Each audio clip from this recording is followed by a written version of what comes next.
So I'm finally back from my morning walk and hello Bruno. So now let's just make a milkshake because I'm extremely hungry. I'll share you the recipe. So I'm gonna keep it very minimalistic. For that I've taken a little jar and I'll be putting chana into this. वैसे मैं ऐसा ये भी ना ये indirectly इसीलिए I'm gonna make it wholesome. But मैं इसमें बनाना नहीं डालूंगी. Once I put banana, it becomes so difficult to swallow. Rather I can eat banana separately. So इस mixing jar में लेके I'm gonna put some यहाँ पे सारे put कर देना है. Curries, some more curries. Yeah. And some banana. Some more banana. Yeah. This is the ultimate thing. Let's get it.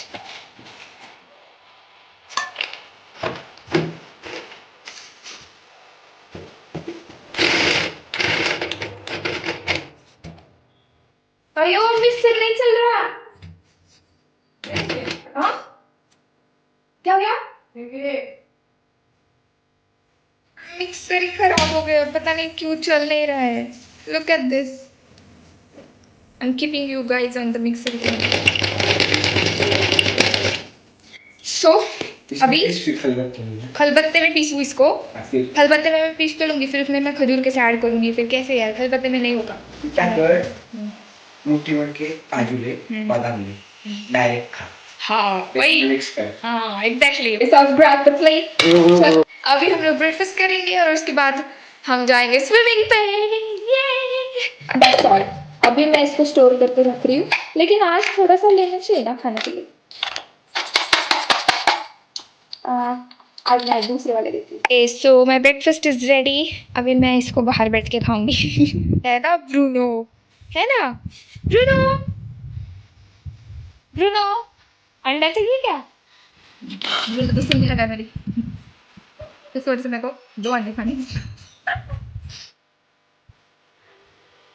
I can eat everything, but I can't drink this.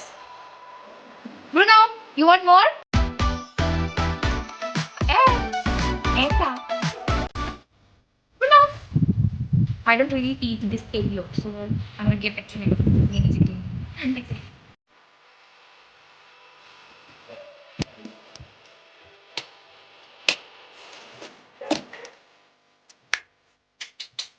So we are finally here in the stadium for swimming. तो हम लोग में बहस हो रही थी कि कौन सबसे पहले जाएगा स्विमिंग करने. क्योंकि हम लोग ऐसे करने वाले हैं जब ये जाएगा तब मैं इसका रिकॉर्ड करूँगी. मैं जाऊँगी तब ये मेरा रिकॉर्ड करेगा वीडियो.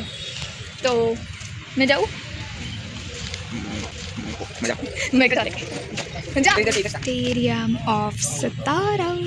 कितना बड़ा स्टेडियम है सतारा में और हम लोग ने कभी इतना एक्सप्लोर ही नहीं किया था इसको. मतलब बचपन से हम लोग इधर ही खेलते कूदते आ रहे हैं लेकिन कभी मैंने यूट्यूब पे नहीं दिखाया. और I just love that part. यहाँ पे वो जो नेट है ना उसके अंदर you can practice multiple shots. Let me show you the swimming pool. That's huge. That's so huge. And my favorite volleyball area. यार यहाँ पे कोई भी नहीं है आज. इतना सन्नाटा क्यों है यार यहाँ पे. नहीं तो ना यहाँ पे cricket matches. Oh my god! Oh my god! Oh my god! People are playing volleyball there. I'm gonna ask them if they allow me to play. नहीं मतलब मैं तभी पूछूंगी अगर मेंबर्स कम होंगे तो. Shit यार. बॉयज़ है तो क्या हुआ. संडे के दिन गर्ल्स होते. गर्ल्स भी होते. Oh, I just want to show you how are they playing. Stamina checkup करेंगे. चल एक राउंड मार के स्टैमिना चेकअप करेंगे. फुल्ली जरूर मारना. Oh, I just love. We are now in front of the tennis court. यहाँ पे टेनिस खेला जाता है and that's what I was talking about कि इसके अंदर you can practice multiple shots like 6 7 and all. तो हम लोग सबसे पहले जाके चेक करेंगे कि स्विमिंग पूल कैसा है या नहीं है. उसके बाद we are planning to run on this entire big huge path. Let's see. रोज आता है मुझे. रोज आता है. हाँ फिर पहले तू जा रही क्या. तू पहले जा. चलिए सच्ची ना. हाँ पापा. टेनिस का कोर्ट सबसे साफ रहता है. अरे क्या इतना तो करना है. चल मैं करती हूँ.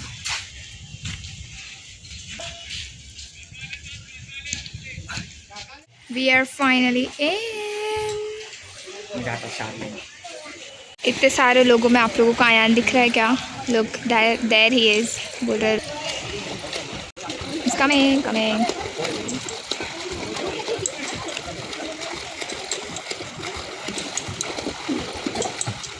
अंकल को धड़कने चला।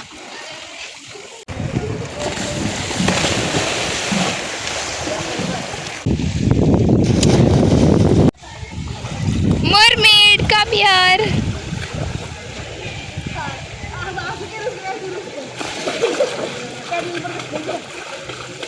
ये मरमेड की गाड़ी एक ही जगह पे रुक गई है, आगे ही नहीं बढ़ रही।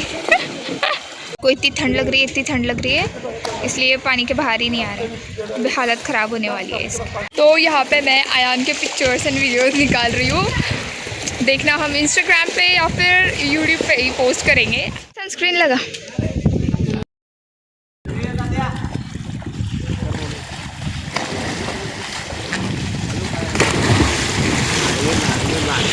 कभी record.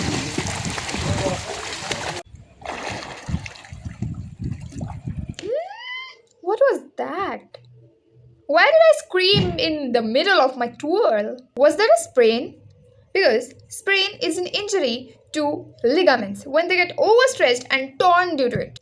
Most of the time sprain कब आता है? जब आप अपनी बॉडी को किसी अननेचुरल पोजीशन में जाने के लिए फोर्स कर रहे हो ना, तब आपकी बॉडी के लिगामेंट्स जो है वो ओवरस्ट्रेच हो जाते हैं और उसकी वजह से वो टॉर्न हो जाते हैं, टूट जाते हैं, फट जाते हैं। ठीक है, तो ये जो है इसको बोलते हैं स्प्रेन। और ये मोस्टली आपके रिस्ट में, नीज में, एंकल में, थंब में बहुत ज़्यादा पाया जाता है, बहुत ज़्यादा बार दिखता है। अगर स्प्रेन हो गया ना तो क्या होता है, बहुत ज़्यादा स्वेलिंग होती है, मूवमेंट करने में बहुत ज़्यादा दिक्कत आती है, और ना स्प्रेन के टाइम पे कैसा पॉप करके साउंड सुनाई देता है। पता नहीं व्हाट इज दैट फॉर। अगर आई थिंक कि अगर आपका लिगामेंट ब्रेक हो गया ना तो वैसे पॉप साउंड करता होगा, may be. If you know more please do comment and मेरा नॉलेज बढ़ाइए। स्प्रेन के साथ साथ एक और होता है उसका जुड़वा भाई, दैट इज स्ट्रेन। स्ट्रेन की स्पेलिंग में टी आ रहा है, that T stands for tendons. Sprain जो था वो लिगामेंट ब्रेक होने की वजह से स्प्रेन बोलते थे। ठीक है, लिगामेंट क्या होता है, जो बोन टू बोन, दो बोन को आपस में ज्वाइन करता है, दैट इज लिगामेंट। अगर ये लिगामेंट टूट जाए तो पॉप साउंड आता है, that is strain, that is sprain. ठीक है, and strain is when the T comes. T is tendon. Tendon क्या करता है, मसल्स को और बोन्स को आपस में ज्वाइन करता है, राइट? ओके, अगर आपको स्प्रेन हो रखा है या फिर स्ट्रेन हो रखा है तो एक बहुत ही अच्छी ट्रीटमेंट है जिसका नाम है राइस ट्रीटमेंट। नहीं, इसमें चावल यूज़ नहीं करने हैं। लिसन, ये एक निमोनिक है, बहुत अच्छी ट्रीटमेंट है क्योंकि ये आप घर पे भी कर सकते हो थोड़े टाइम के लिए। अगर फिर भी आपको ऐसे आराम नहीं मिल रहा है इससे तो definitely you must go to the doctor, क्योंकि जो लिगामेंट्स होते हैं अगर वो ब्रेक हो जाए तो वहाँ पे ऑपरेट करना पड़ता है। So that's the different story. यहाँ पे मैं आपको राइस ट्रीटमेंट बताती हूँ, RICE, राइस। उसमें का R स्टैंड्स फॉर रेस्ट। ठीक है, स्प्रेन या फिर स्ट्रेन में बहुत ज़्यादा पेन होता है, आपका एंकल में, रिस्ट में, किसी भी जॉइंट में हो सकता है, एंड वहाँ पे आप मतलब टच भी नहीं कर सकते, इतना ज़्यादा पेन होता है। और मूवमेंट तो छोड़ो, मूवमेंट तो कर ही नहीं सकते उस चीज़ की। ठीक है, चीज़ की in the sense body part की, राइट? तो वो R स्टैंड फॉर रेस्ट। ठीक है, तो वहाँ पे आपको रेस्ट लेना है, बिल्कुल भी हिलाना डुलाना कुछ नहीं है, आराम से आराम करना है। ठीक है, I, next is I stands for ice. Ice में आपको जिस भी जगह पे आपके वो पेन हो रहा है ना, वहाँ पे आपको आइस लगाना है, आइस पैक लगाना है, इससे सब ठंडा ठंडा कूल कर दे रहा है इस जगह को। And then C stands for compression. जो भी आपका बहुत ज़्यादा पेन हो रहा है, बैंडेज लगा के उसको कॉम्प्रेस कर दो, बहुत ज़्यादा इसे दबा के रखो।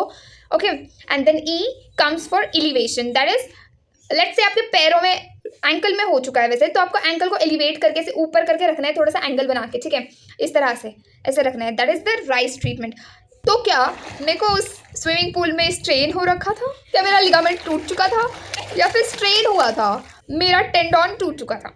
नो, इन दोनों में से कुछ भी नहीं हुआ था। The third terms comes here is cramps. या girlies, I know you know. Anyway, but these cramps are somewhat different. ठीक है, period cramps are a little bit different. They have hormonal impact, और hormones की वजह से they ज़्यादा आते हैं। Here what happened? ठीक है, स्विमिंग करने की वजह से मेरी बॉडी हो चुकी थी fatigue, I was extremely tired, and then मैं ऐसे twirl करने गई पानी में, एक क्या बोलते हैं, अननेचुरल, एक awkward movement था मेरी बॉडी के लिए। Yes, that was cramp, a sudden involuntary painful contraction of muscle. My toes were curling on their own. Like मैं हिला भी नहीं रही थी, मैं अपने toes मेरे अपने ऐसे खुद ही मूव हो रहे थे. That is cramp. तो ये होता क्यों है? वही जानते हैं. Number one reason for these kind of cramps is dehydration. अगर आपने पानी नहीं पी रखा है, आप dehydrated हो, तो आपका electrolytic balance बिगड़ जाएगा, जिसमें आपका पोटेशियम, मैग्नीशियम, कैल्शियम, सोडियम जैसे मिनरल्स कम हो जाएंगे. ये मिनरल्स अगर कम हो गए ना, तो मसल का नॉर्मल फंक्शन डिस्टर्ब हो जाएगा एंड मसल कॉन्ट्रैक्ट करने लगेंगे. Next is over use of your muscles. Intensive exercise करने के बाद हमारी बॉडी बहुत ज़्यादा स्वेट प्रोड्यूस करती है और उस स्वेट में से भी ये सारे मिनरल्स लूज होते हैं. And the same story, muscle contraction cramps को सिग्नल करता है ये चीज़. Another one is poor blood circulation. हमारा ब्लड ऑक्सीजन लेके हर एक ऑर्गन की तरफ जाता है, ठीक है. अगर पुअर ब्लड सर्कुलेशन, अगर ब्लड सर्कुलेशन ठीक नहीं हो रहा है, तो हर मसल को सही अमाउंट ऑफ ऑक्सीजन नहीं मिलेगा and due to lack of oxygen हमारी मसल फटीग हो जाएगी, बहुत ज़्यादा बुरी तरह से थक जाएगी, फिर उसमें लैक्टिक एसिड प्रोड्यूस होगा and the story you know. उसके बाद नर्व कॉम्प्रेशंस या फिर किसी भी टाइप का स्पाइनल या फिर नर्व इशू होगा तो भी ऐसा होता है. कुछ मेडिकेशंस की वजह से भी क्रैम्प्स आते हैं. और एक और है कि कुछ मेडिकल कंडीशंस होती है जैसे कि डायबिटीज़ हो गया, थायराइड हो गया. इन कंडीशंस में ना क्रैम्प्स की फ्रीक्वेंसी बढ़ जाती है. तो क्या करना चाहिए क्रैम्प्स आने पर? Probably simple. You just have to stretch, massage, heat it और कोल्ड इट एंड हाइड्रेट. आपको क्या करना है, बस रुक जाना है. क्रैम्प्स आने पे थोड़ा थोड़ा स्ट्रेचिंग करना है, इस तरह से थोड़ा सा स्ट्रेचिंग करना है नॉर्मली, ठीक है. सेकेंड थिंग आपको क्या करनी होगी, मसाज. उस एरिया पे आप थोड़ा बहुत मसाज कर लीजिएगा, उस वजह से ब्लड सर्कुलेशन अच्छा हो जाएगा, इफेक्टिव हो जाएगा और मसल्स को ऑक्सीजन मिलेगा, वो फटीग नहीं होगी, ठीक है. उसके बाद आप वहाँ पे हीट पैक या फिर कोल्ड पैक लगा सकते हो. हीट पैक की वजह से मसल्स जो है वो लूज हो जाएंगी. कोल्ड पैक के वजह से अगर जो भी आपका क्रैम्प है ये इंजुरी या फिर इन्फ्लेमेशन की वजह से है ना, तो आपको बहुत ज़्यादा आराम मिलेगा in case of cold pack. Okay. And the last one is hydrate. Most importantly आप कोई भी पानी पी लो या फिर कोई भी इलेक्ट्रोलाइटिक ड्रिंक पी लो, बट कुछ तो पी लो, बिकॉज इलेक्ट्रोलाइटिक इम्बैलेंस ही जड़ कारण है, रूट रीजन. या ठीक है, that's all. So this was my story जब मुझे किसी ऑकवर्ड या फिर वर्स्ट सिचुएशन में क्रैम्प आया. वैसे तो cramps most of the time आते ही रहते हैं, मोस्टली ये रात में ज़्यादा आता है, पीरियड्स के टाइम पे तो आते ही है एंड उसके बाद इंटेंसिव एक्सरसाइज करने पर भी क्रैम्प्स आते हैं. लेकिन ये जो क्रैम्प था स्विमिंग पूल में, दैट वाज सो वर्स्ट. अगर आपकी लाइफ में भी कभी इस तरह की वर्स्ट मोमेंट में क्रैम्प आए तो please do go down and comment. I will love to read those.